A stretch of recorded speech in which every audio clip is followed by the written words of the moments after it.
So, as you can see, ito yung kanyang box. O, ito yung box ito, pwedeng reusable to ha. Kasi hard siya eh. Yung CCN coin, ang kulay niya is cognac. And this one is for 3,380 NT. Wala na. Then, so ito yung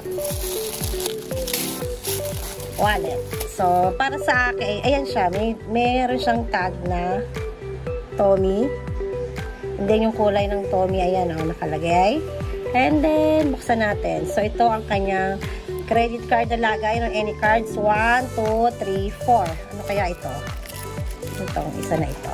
So, ito pala ang care and content. Sa maraming salita, nakalagay dyan. Yan na yan. And then, yung logo nila na kulay. So, ito, 1, 2, 3, 4 na lagayan. And then, meron sa loob na lagayan ulit. And meron pa ulit sa pinakaloob. And then, this one also, meron ulit. So, ito yung lagayan ng coins. Yan. So, medyo wide naman. Pwede na siya. Kahit pa paano, may malalagay ka namang coins. And then, yan, may Tommy din siya nakalagay. And then, ito yung lagayan ng bills. Yan. Dalawa. Yung division niya. And then, yung texture niya, para talagang leather. Lang.